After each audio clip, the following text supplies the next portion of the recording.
This crown-wearing girl is one of the top dancers at a major theater in Russia.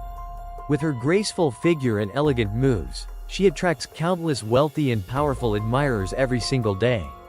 But this girl, Dominika, only focuses on one thing: dancing. Because her mother is suffering from a leg illness, Dominika must stay at the peak of her career to keep receiving the free physical therapy and housing provided by the theater. However, life doesn't always go as planned. While performing on stage as usual, Dominika's nightmare suddenly struck. Her dance partner accidentally stepped on her leg and broke it. When Dominika woke up, she was lying in a hospital bed. Her leg was held together with metal pins. She had just undergone surgery. Dominika instantly understood. Her dancing career was over. 3 months later, she was discharged from the hospital and could walk again. But when she returned home, she found a man inside. It was her uncle Ivan, who had come to visit. Ivan was the deputy director of the Russian intelligence agency. Due to his busy schedule, he rarely came to see them. As Dominika made tea, Ivan offered to help her with work. Before leaving, he dropped off a document. After Ivan left, Dominika returned to her room and checked the document. Inside, she found a tape recorder and a stack of photographs.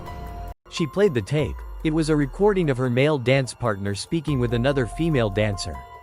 It turned out the other dancer had been jealous of Dominika's position. She had seduced her partner and plotted the leg breaking to steal her role. Enraged, Dominika stormed to the theater. She found the couple in the bathroom and attacked them with a stick. Panicking after the attack, she fled the theater and called an ambulance, afraid she might have killed someone. When she got home, she found her mother lying on the floor in pain. The conservatory had stopped paying for her care, so the nanny who looked after her mother had stopped coming. To care for her mother and remain in the city, Dominika decided to find her uncle Ivan and ask for help. But Ivan, a shrewd man in the intelligence world, didn't help anyone for free, not even his own niece. He told Dominika she had to do him a favor first. He instructed her to go to a luxury hotel at 9 p.m. on Friday. She was to take a bath, put on a pre-selected dress, and sit in the most eye-catching spot in the hotel bar lobby. Her mission: attract the attention of a tycoon named Dmitry, start a conversation, go with him to his hotel room, and, when he wasn't looking, swap his phone. But things didn't go as planned. Dmitry was aggressive and rough. Just as he was about to assault her, a helmeted assassin appeared behind him and strangled him with a wire. Dominika, terrified, followed the assassin's instructions. He used a silenced pistol to shoot the door lock and led her into the hotel garage. After taking out the bodyguard, he brought her to a secret room on a motorcycle. There, the assassin took off his helmet, revealing his face. At that moment, Ivan entered the room. He was cold and ruthless, a completely different man. Because Dominika had seen the assassin's face, she was now a liability. Ivan gave her two choices: either undergo professional training and become a Russian spy, or lose her life immediately. Dominika had no choice. She chose the first option. Before leaving, she returned home to say goodbye to her mother. Her mother gave her one piece of advice: with this Uncle Ivan, protect yourself. Never block all your escape routes. The car that picked her up sped down a snowy highway. Dominika knew her life would never be the same. She arrived at a cold, harsh land, secret military school number 4 in Siberia. The female instructor who welcomed her gave her the school's rules. No real names, no personal information. Everyone here was called a Sparrow. They were young men and women from across Russia. One of the key lessons: how to find and exploit an opponent's weakness. The instructor called Dominika and a male student to the front of the class and ordered them to strip naked. Dominika stared in disbelief, but the instructor was clear. From birth, their bodies belonged to the country. To repay the nation, they must forget dignity and morals. Alongside this brutal mindset training, Dominika also learned various espionage skills: shooting, lockpicking, tracking. As Ivan had predicted, she was a natural. Dominika excelled in every subject. But her excellence made others envious. One day in the shower, a naked male student pushed her against the wall. He had long harbored resentment and now wanted to dominate her. But Dominika wasn't easy prey. She grabbed a steel squeegee and knocked him down. The incident led to her being summoned by the headmaster. Strangely, he didn't punish her. But the female instructor wasn't done. In class, she called Dominika and that same male student forward again. She ordered Dominika to give him what he wanted. The boy told her to turn around. She refused. Instead, she boldly stripped completely in front of him. Her confidence and lack of fear made him lose interest. He quietly put on his pants and left, defeated. Dominika had read him perfectly. What he really wanted was power. The headmaster saw this and believed Dominika had mastered the art of reading minds. She graduated early. Back in Russia, she soon received a call from Ivan. They met at a restaurant, where he gave her her first mission. Months earlier, a CIA agent named Nash had secretly met his informant in a Russian park to exchange intel. A police car passed by and stopped the informant. To draw attention and rescue him, Nash fired his pistol into the air. Thanks to this, he escaped with the informant and ran to the US Embassy. He returned to America shortly after. But now, the Russian intelligence agency had discovered Nash's location, in Budapest. Ivan wanted Dominika to get close to Nash and uncover who his Russian informant was. Dominika didn't want to be a spy, but Ivan promised her freedom if she completed this mission. With no other choice, Dominika headed to Budapest. She was assigned to live in the building of the Russian Security Bureau. Her roommate was a senior spy named Marta, who had been stationed there for years. Marta warned Dominika about the station chief, a lecherous old man, and advised her to be careful when meeting him. As expected, Marta was right. When the chief saw Dominika, his eyes lit up, and he kept looking for chances to get close to her. But Dominika didn't care about men like him. Instead, she focused on the intel. She learned from classified documents that Nash swam every day. So, she began trailing him at the pool. That evening, she dyed her hair blonde. The next day, she went to the same swimming pool and registered for a membership card. But when it came time to fill out her personal details, she hesitated, then tore up the form with a fake name and wrote her real one instead, effectively exposing her true identity. Wearing a revealing swimsuit, Dominika walked past Nash to deliberately catch his attention. When she left, Nash called out to her. Unexpectedly, he had already noticed her the day before and even pointed out her change in hair color, indicating he knew she was tailing him. Hearing this, Dominika left on a bus, her nerves showing. But as the bus drove off, she smiled. This was all part of the game. The next day, Dominika returned to the swimming pool, but Nash was nowhere to be seen. When she returned her key, the staff couldn't find her registration form. It turned out Nash had stolen it and used it to investigate her. He reported the findings to his superiors. Dominika had once been a dancer, and more importantly, she was the niece of the deputy director of the Russian security agency. Nash suspected that using her real name had a hidden agenda. These factors convinced him it might be worth trying to turn Dominika to his side. At an international wine reception the next evening, Nash and Dominika met again. Now aware of each other's roles, they spoke freely. Nash made his intentions clear. He wanted to befriend her. They agreed to have dinner the next night. That night, Dominika returned to her apartment and found Marta wasn't home. She took the opportunity to search Marta's room and found an oil paper envelope hidden in the corner. Inside were intimate photographs of Marta with an American woman, as well as a diary. The woman in the photos was identified as the chief of staff of the US Senate. Dominika quickly flipped through the diary and discovered that Marta was about to make a $250,000 intelligence deal in London. Just then, Marta returned. Dominika closed the diary and stepped out of the room. Marta handed her a piece of paper. It was a complaint Dominika had written, refusing the station chief's advances. That petty man had reported her to the agency for making no progress on her mission. So, the next night, Dominika skipped dinner with Nash and chose instead to tail him back to his residence.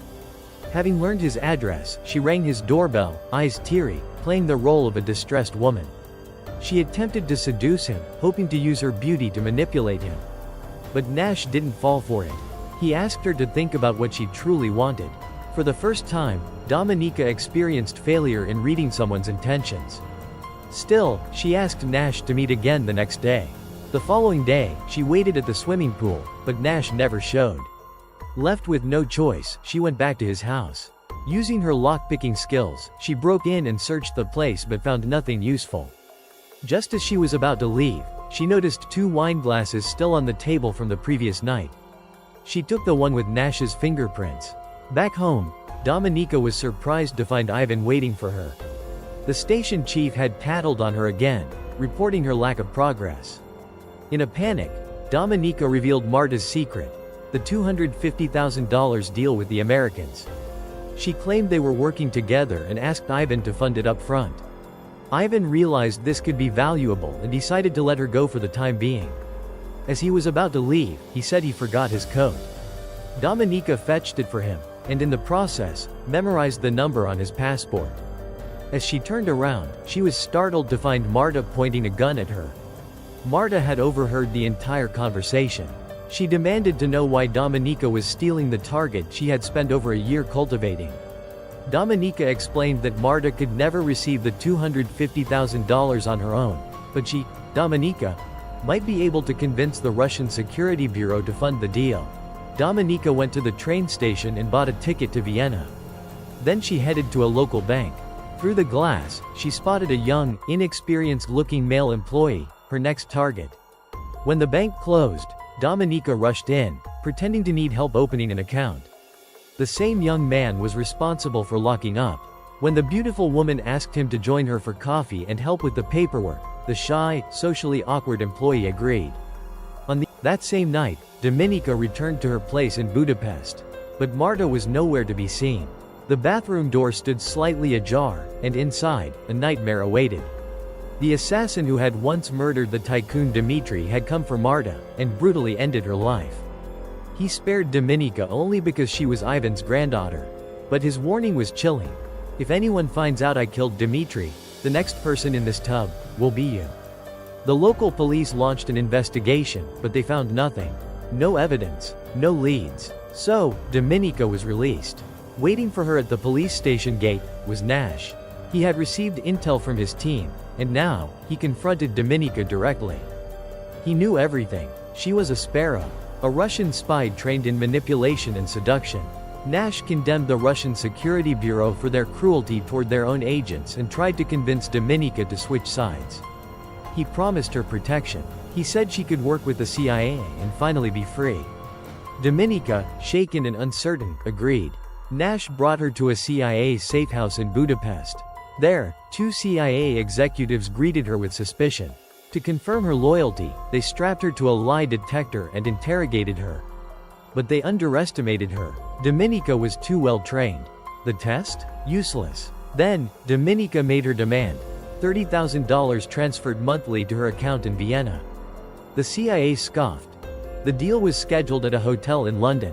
$250,000 in Russian funds waited in the room. Hidden in a secret compartment, an encrypted CIA diskette. Dominika waited in the bar for the chief of staff, Stephanie. But someone else arrived, Maxim, the Russian station chief. He wasn't supposed to be here. Dominika knew the truth. He was sent by Ivan to spy on her. Furious, she chased Maxim back into the room. Moments later, Stephanie arrived. Dominika introduced herself as the dealer. Stephanie, confused and cautious, she had expected Marta.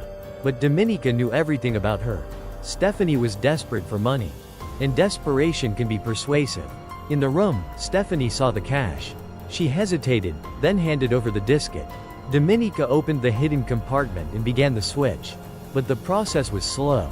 Too slow. Maxim became suspicious. In the next room, a CIA agent noticed the delay. She rushed over, rang the doorbell, pretending to be hotel staff. Maxim went to answer. Perfect timing. Dominika completed the switch. The deal was done. Before leaving, she told Stephanie to wait an hour before leaving. But Stephanie panicked. She grabbed the money and ran. On the street, lighting a cigarette, she noticed CIA agents tailing her. She freaked out, tossed the money into a trash bin, and ran across the street. A truck hit her. She died instantly. The Russians saw it, and they knew. Maxim got the call. He turned to Dominika. The director wants to congratulate us. We're flying back to Moscow. Now. He asked for her passport. Dominika knew she was in danger. But she stayed calm. Meanwhile, Nash recovered the diskette and prepared to leave, until he heard the news of Stephanie's death. He knew. This was a death sentence for Dominika. He raced to the airport and spotted her. She saw him too, and gave a subtle shake of the head. Don't do anything. Don't blow my cover. Back in Moscow, Dominika was arrested and tortured. Ivan himself gave the order. Beaten, stripped, frozen, Dominika endured it all without cracking. Then, she played her final card. She claimed that all of this, all the lies, all the pain, was part of the mission. She did it to gain the Americans' trust. Ivan, torn between doubt and family, let her go. But the director and headmaster weren't convinced. Ivan was now under pressure. If she's guilty, I'll handle her myself, he promised. Dominika returned to Budapest, back to Nash. But she knew, Nash would never reveal the informant's identity. So, she asked for more money. $250,000 this time. Nash agreed, defeated by the woman who had outplayed both nations. Then came the final betrayal. Dominika woke up. Nash was gone. In the kitchen, the assassin was strangling him. Dominika pretended to cooperate. She even held Nash down as the assassin prepared to skin him alive. But when the moment came, Dominika struck. She stabbed the assassin, fought him off, and killed him. Dominika saved Nash's life. She woke up in a hospital. Alive, but branded a traitor. That's when the headmaster appeared. But not to kill her. He had been the informant all along. His wife had died because the Russian government denied her medical treatment from an American doctor. That's why he betrayed his country. Now, he was tired. He offered Dominika a deal. Expose him, take his place, become the CIA's new asset. Dominika accepted. She confessed to the Budapest police and requested contact with the Russian embassy. When she reached the director, she revealed the name of the supposed mole. The headmaster, meanwhile, waited at home, ready to be taken. But at the airport, when the Americans came for the exchange, they were stunned. It wasn't the headmaster. It was Ivan. Dominika had framed her uncle. Evidence mounted. A secret bank account in Vienna. The $250,000 transaction. And diskette files traced back to Ivan. He had no way out. As Ivan crossed the runway, he whispered something in Dominika's ear. Then was shot in the head by a hidden Russian sniper. Dominika returned home a hero. She replaced her uncle as director of the Russian Security Bureau. She was now a double-layered sparrow, serving two masters, playing a deadly game of lies, loyalty, and survival. If you loved this cinematic tale filled with suspense, betrayal, and power moves, don't forget to hit that subscribe button for more thrilling stories like this.